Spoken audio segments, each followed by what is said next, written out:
오늘은 본문의 말씀을 가지고 은혜를 사모하라, 은혜를 사모하라 이런 제목으로 하나님께서 주신 은혜를 같이 살펴보도록 하겠습니다. 오늘 본문의 주인공은 구약 시대의 대표적인 선지자들이었던 엘리야, 또 그의 후계자였던 엘리사에 대한 스토리를 우리에게 소개하고 있습니다. 시기적으로 보면 대략 BC 9세기경쯤이 되고요. 이 당시는 이 본문의 사건이 일어났던 장소는 북이스라엘이고, 또 이 당시 이스라엘은 그 북쪽에 있는 북왕국 이스라엘, 또 남쪽에 있는 남왕국, 이렇게 해서 남유다 왕국, 이렇게 해서 남북으로 갈려져 있었습니다. 그리고 이 당시 그 북왕국 이스라엘은 그 아합이라는 사람이 왕으로 통치하면서 영적으로 많이 타락해 있었습니다. 왜냐하면 이 아합이 그 이방 족속이었던 그 시돈 왕국의 그 이세벨 공주를 자기 아내로 삼아가지고 이 아내가 섬기던 바알 우상을 자기도 섬기고, 그래서 이 바알 우상 숭배가 이스라엘 안으로 들어오도록 만들었기 때문입니다. 그러니까 정말 배우자를 잘 만나야 되겠죠. 그래서 열왕기상 16장 33절 같은 경우에 보시면 이 아합이 바알 우상 숭배했던 사실과 관련해서 성경은 이렇게 평가를 하고 있습니다. 아합이 그 전에 모든 이스라엘 왕들보다 하나님을 심히 노하게 하였더라. 아합이 그 바알 우상 숭배로 말미암아 하나님을 심히 노하게 만들었다, 이렇게 성경은 기록을 하고 있습니다. 그런데 그때 하나님은 구약의 대표적인 선지자들이었던 이 엘리야, 또 엘리사, 이 두 사람을 활동하게 하신 것입니다. 구약 성경을 읽어보신 분들은 다 아시겠지만 이 엘리야와 엘리사가 활동했던 이 당시에 이 하나님께서 이 두 선지자들을 통해서 많은 기적들을 행하게 하셨습니다. 그러니까 하나님은 우상을 섬기는 이 아합 왕과 또 이스라엘 백성들을 혼내시거나 또 심판하신 것이 아니라 오히려 두 선지자들을 통해서 많은 기적들을 경험하게 하시고, 그럼으로써 그들이 다시 하나님 앞으로 돌아오도록 은혜를 베풀어 주신 것입니다. 이런 사실을 생각하면 참 하나님이 얼마나 사랑이 많으시고 은혜가 풍성하신 분인가 하는 사실을 우리는 알 수가 있겠죠. 오늘 본문의 말씀은 엘리야가 이제 엘리사에게 사역의 바통을 넘겨주면서 자신의 사역을 다 마무리하고 하늘로 승천했던 사건을 우리에게 소개하고 있습니다. 저는 오늘 본문의 말씀을 통해서 여러분과 함께 두 가지의 교훈을 나누고자 합니다. 먼저 본문에서 우리가 첫 번째로 배울 수 있는 교훈이 무엇인가 하면, 우리 인생의 마지막이 너무나 영광스러울 것이라는 사실입니다. 엘리야는 이 북이스라엘 왕국이 영적으로 타락해가는 것을 보면서 너무너무 가슴 아파했던 사람입니다. 그래서 엘리야는 이 이스라엘의 영적인 회복을 위해서 정말 열심을 다해서 하나님을 위해 섬겼습니다.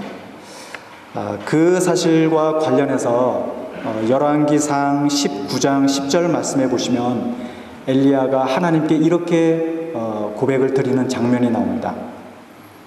그가 대답하되 내가 만군의 하나님 여호와를 위하여 열심히 유별하오니. 엘리야는 하나님을 향한 자신의 열심이 남들보다 정말 유별나다, 이렇게 스스로 하나님께 고백을 드렸습니다. 이 정도로 엘리야는 북이스라엘의 그 영적인 회복을 위해서 열정을 다해서 일했던 사람입니다. 특별히 오늘 본문에 보시면 이 엘리야가 길갈을 출발해가지고 베델, 여리고, 또 요단 지역을 들르게 되는데요. 그런데 그때마다 선지자의 제자들이라고 하는 말이 계속해서 등장하는 것을 우리는 발견할 수가 있습니다. 이것은 무엇을 의미하는가 하면 엘리야가 이 모든 지역마다 선지자 학교를 세우고 선지자들을 양성했던 사실을 의미하고 있습니다. 엘리야가 이렇게 여러 곳에다가 선지자 학교를 세운 이유는 곧 하나님의 사람들을 키우기 위해서였다고 할 수가 있겠죠. 그럼으로써 엘리야는 비록 북이스라엘이 이미 영적으로 많이 타락해져 있지만 그러나 이런 믿음의 사람들을 통해서 다시 북이스라엘 왕국이 영적으로 회복될 수 있기를 간절히 바랬던 것입니다. 이런 사실을 보면 엘리야가 이 북이스라엘의 영적인 회복을 위해서 정말 얼마나 최선을 다해서 애를 썼는가 하는 사실을 우리는 알 수가 있겠죠.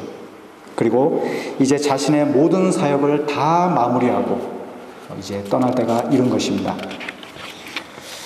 그런데 오늘 1절 말씀해 보시면 하나님께서 이 엘리야를 회오리 바람 가운데 올리고자 하셨다, 이런 말씀이 나오는 것을 우리가 발견할 수가 있습니다. 그리고 또 정말 11절 말씀에 보니까 이 엘리야가 이 회오리 바람 가운데 하늘로 승천했던 사실이 기록이 되어 있습니다.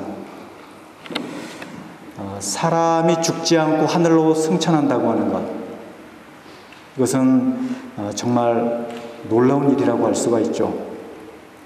만약 제가 밖에 나가서 사람들에게 세상에 엘리야가 죽지 않고 하늘로 승천했대요, 이렇게 얘기한다면 사람들이 그 말을 믿을까요?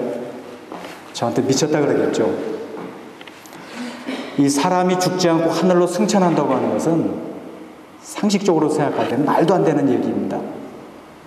아마 혹시 우리 가운데 교회에 처음 나오신 분이 계시다면 지금 제가 하는 얘기를 아마 못 믿는 분들도 아마 계실지 모르겠습니다. 그런 관점에서 볼 때 이 엘리야가 죽지 않고 하늘로 승천했다고 하는 것은 정말 놀라운 사건임에 틀림이 없습니다. 그런데 구약 성경에 보시면 죽지 않고 하늘로 올라갔던 사람이 또 한 사람 있죠. 바로 에녹입니다. 이 에녹과 관련해서 창세기 5장 24절 말씀해 보시면 이런 말씀이 있습니다. 에녹이 하나님과 동행하더니 하나님이 그를 데려가심으로 세상에 있지 아니하였더라. 에녹은 이 땅에 사는 동안 하나님과 동행했다, 이렇게 성경은 기록을 하고 있습니다. 하나님과 동행했다. 그러니까 이런 말씀을 보면 이 에녹이 얼마나 믿음이 신실했던 하나님의 사람이었는가 하는 사실을 우리는 알 수가 있겠죠. 그리고 하나님은 그런 에녹을 하늘로 데려가신 것입니다. 그러면 하나님은 왜 이 에녹이나 또 엘리야를 다른 사람들처럼 죽게 하지 않으시고 왜 하늘로 승천하게 하신 것일까요? 사실 그 이유가 성경에 나오지 않기 때문에 정확한 이유를 알 수는 없습니다. 그러나 여러 가지 이유 가운데 하나가 있다면 그것은 바로 하나님을 위해서 살았던 사람들의 마지막이 바로 이유와 같을 것이라고 하는 사실을 사람들에게 보여주시기 위해서 하나님께서 이렇게 하신 것으로 신학자들은 짐작하고 있습니다. 앞에서 말씀드린 것처럼 에녹은 하나님과 동행했던 신실한 믿음의 사람이었습니다. 또 엘리야도 보면 자신의 모든 열정을 불태워서 하나님의 그 나라를 위해서 정말 애를 썼던 사람이었습니다. 그래서 하나님은 그런 에녹과 엘리야를 하늘로 승천하게 하심으로써 다른 모든 하나님의 사람들도 자신의 마지막이 바로 이와 같을 것이라고 하는 사실을 기대할 수 있도록 하나님은 이렇게 하셨다고 하는 것입니다. 사복음서에 보시면 예수님께서 십자가에 달려 돌아가신 후에 3일 만에 다시 부활하시고 하늘로 승천하셨던 사실을 우리는 잘 알고 있죠. 그런데 예수님께서 이렇게 부활하시고 하늘로 승천하신 사실에 대해서 성경은 예수님께서 부활의 첫 열매가 되셨다, 이렇게 이야기하고 있습니다. 부활의 첫 열매. 다시 말해서 예수님을 믿는 모든 그리스도인들도 예수님처럼 장차 부활할 것이고 하늘로 승천하실 것이라고 하는 그 사실에 대한 첫 번째 열매로서 예수님이 샘플로 보여주셨다라고 성경은 이야기하고 있는 것입니다. 그래서 오늘 본문에서 엘리야가 죽지 않고 하늘로 승천한 것은 장차 우리들의 미래 모습에 대한 모형적인 사건과 같다고 할 수가 있습니다. 이 사실과 관련해서 데살로니가 전서 4장 16절과 17절 말씀에 보시면 바울이 이런 말을 하고 있습니다. 주께서 호령과 천사장의 소리와 하나님의 나팔 소리로 친히 하늘로부터 강림하시리니 그리스도 안에서 죽은 자들이 먼저 일어나고 그 후에 우리 살아남은 자들도 그들과 함께 구름 속으로 끌어올려 공중에서 주를 영접하게 하시리니 그리하여 우리가 항상 주와 함께 있으리라. 지금 바울이 이야기하고 있는 이 말씀은 이 세상의 마지막 때, 그러니까 예수님께서 이 땅에 재림하실 때의 장면을 바울이 이야기하고 있습니다. 그런데 그때 예수를 믿다가 죽은 사람들이 먼저 일어나서 이 하늘로 끌려 올라가고 또 그 다음으로 죽지 않고 그때까지 살아있는 모든 그리스도인들이 구름 속으로 끌려 올라가서 공중에서 주를 영접할 것이다. 이렇게 바울은 이야기하고 있는 것입니다. 이런 말씀을 보면 예수 믿는 그리스도인들의 마지막이 얼마나 영광스러운 것인가 하는 사실을 우리가 알 수가 있겠죠. 그렇다고 한다면 우리는 이런 미래의 모습을 생각하면서 기대하는 마음을 가져야 되지 않겠습니까?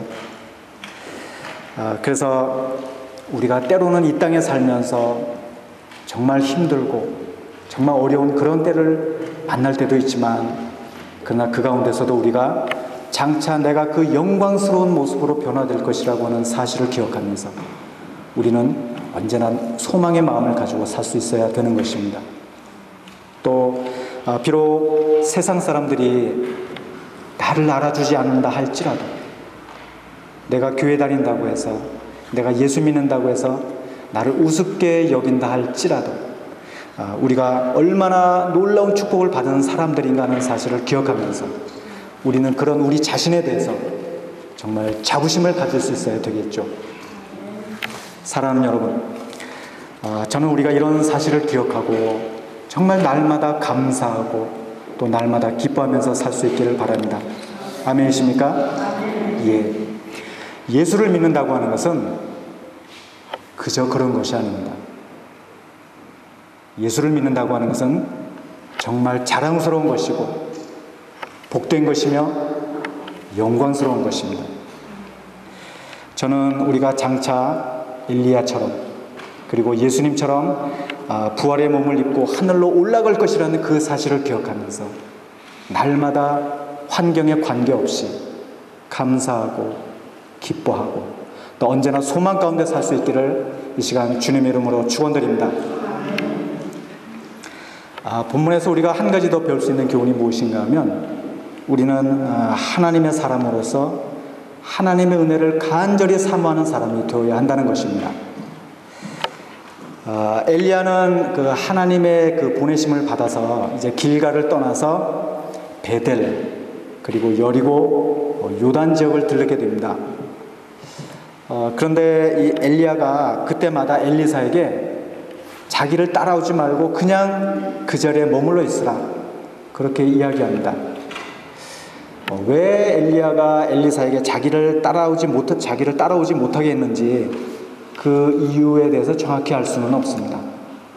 그런데 한두 번도 아니고 엘리야가 계속해서 따라오지 말라고 이야기하면 보통 사람들 같으면 민망해서라도 따라오지 않을 법도 한데 엘리사는 그렇게 하지 않았습니다.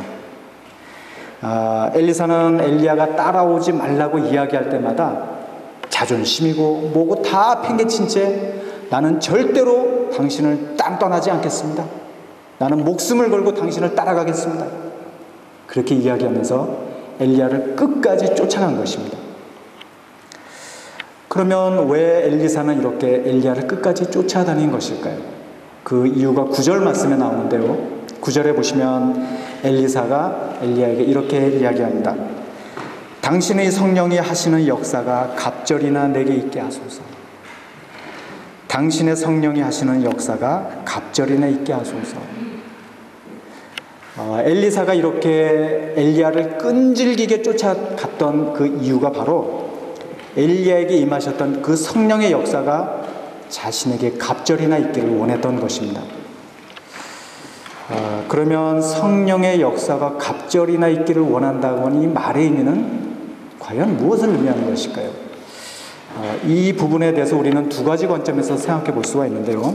먼저 첫째는 문자 그대로 엘리야보다 그 영적인 은혜와 능력이 자신에게 갑절이 있기를 원했다, 이런 의미로 우리는 생각해 볼 수가 있습니다.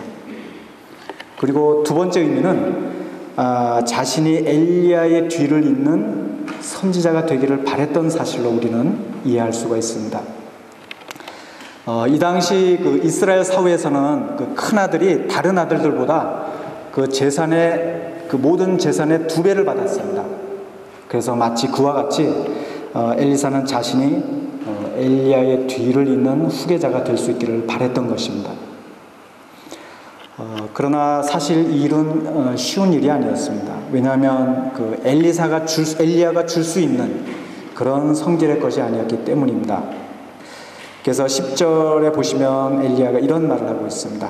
네가 어려운 일을 구하는도다. 엘리야가 보기에도 정말 어려운 일을 엘리사가 구했던 것을 보면 엘리사가 정말 얼마나 하나님의 은혜와 능력을 갈망하는 사람이었는가 하는 사실을 우리는 알 수가 있겠죠. 열왕기상 19장 19절 이하에 보시면 엘리사의 이런 모습을 볼 수 있는 장면이 또 하나 나오는데요. 거기 보시면 이 엘리야가 그 엘리사를 자신의 수종자로 삼기 위해서 처음으로 찾아갑니다. 그런데 그때 엘리사는 그 소 2마리를 끌면서 이 밭을 경작하고 있었습니다. 그래서 엘리야가 이제 엘리사에게 찾아가서 이제 부르죠. 그러자 엘리사가 이 자신이 몰던 소 2마리를 잡아 죽이고 또 자신이 몰던 그 농기구도 불에 태워버립니다. 그리고 그 고기를 불에 태워서 잡아서 죽인 사람들에게 다 먹이게 하고 나서 엘리야에게로 가서 엘리야를 수종들게 되죠. 지금도 그렇지만 이 당시 소 2마리의 가치라고 하는 것은 정말 귀한 것이었다고 할 수가 있습니다. 또 이 농기구도 보면 이 농부의 입장에서 볼 때 정말 귀한 것이었음에 틀림이 없습니다. 왜냐하면 그 당시는 이 모든 농기구들을 사람들이 직접 다 만들었기 때문에 그렇습니다. 그래서 이 엘리사가 소를 잡아 죽이고 또 농기구까지 다 불에 태운 것은 자신이 이제 앞으로 이 선지자로 있으면서 아무리 힘들고 어려운 일이 있다 할지라도 절대로 다시 과거로 돌아가지 않겠다고 하는 자신의 굳은 결심의 모습을 우리에게 보여주고 있습니다. 엘리사가 이런 사람입니다. 그리고 오늘 본문에서도 엘리사는 자신이 선지자로서 그 누구보다도 하나님의 은혜가 자신에게 풍성하게 있기를 간절히 열망했던 것입니다. 그리고 하나님은 그런 엘리사의 소원을 들어주셨습니다. 본문 10절 말씀해 보시면 엘리야가 그 엘리사에게 이런 말을 했습니다. 나를 내게서 데려가시는 것을 네가 보면 그 일이 내게 이루어지려니와 그렇지 아니하면 이루어지지 아니할 것이라. 자신이 하늘로 해리바람을 타고 올라가면 하나님께서 응답해 주신 것이지만 그렇지 않을 경우에는 응답받지 못할 수도 있다. 엘리야는 이렇게 이야기를 했습니다. 그러나 그 말을 하고 난 지 얼마 지나지 않아서 엘리야는 회오리 바람 가운데 하늘로 승천하게 되죠. 그러니까 하나님께서 엘리사의 소원을 들어주신 것입니다. 그리고 엘리야가 하늘로 승천하고 난 다음 엘리사는 엘리야의 뒤를 이어서 선지자가 되어서 많은 기적들을 행하면서 이스라엘의 영적인 회복을 위해서 충실되게 하나님의 일을 감당하게 됩니다. 이처럼 예수를 믿는 사람으로서 하나님의 은혜에 대한 간절한 사모함이 우리에게는 있어야 됩니다. 왜냐하면 그런 은혜에 대한 사모함이 있을 때 하나님은 그런 사람에게 은혜를 부어주시기 때문에 그렇습니다. 저는 우리가 이 땅에 살면서 정말 사모해야 될 것이 많이 있지만, 그러나 그 가운데서도 우리가 하나님에 대한 하나님의 그 은혜에 대한 사모함이 우리에게 간절하게 있을 수 있기를 바랍니다. 왜냐하면 이 세상 것들은 우리가 사모하면 할수록 더욱더 목이 마를 뿐입니다. 그리고 그 사모하는 것을 내가 취했다 할지라도 그 마지막은 너무나 허무하기 때문에 그렇습니다. 그러나 하나님의 은혜는 내가 아무리 사모하면 사모할수록 내 마음이 더욱더 풍성해지고 더 행복해지게 되죠. 또 뿐만 아니라 이런 하나님의 은혜가 우리 마음 가운데 풍성하게 넘칠 때 우리는 하나님의 일도 열정적으로 감당할 수 있게 되는 것입니다. 왜냐하면 이 하나님의 일이라고 하는 것은 하나님의 은혜가 없이는 절대로 내 힘으로는 할 수 없는 것이기 때문에 그렇습니다. 사랑하는 여러분, 저는 우리가 그리스도인으로서 무엇보다 하나님의 은혜를, 그리고 누구보다 하나님의 은혜를 간절히 열망하는 그런 사람들이 될 수 있기를 바랍니다. 내가 은혜를 사모할 때 하나님이 그런 나에게 은혜를 주실 것입니다. 믿으십니까? 예. 그래서 바라기는 그 은혜로 말미암아 우리의 마음이 상황에 관계없이 언제나 기쁘고 행복하고, 또 그 하나님의 은혜를 힘입고 우리 모두가 하나님의 일들을 충성되이 감당하는 하나님의 사람들이 다 될 수 있기를 이 시간 주님의 이름으로 축원드립니다.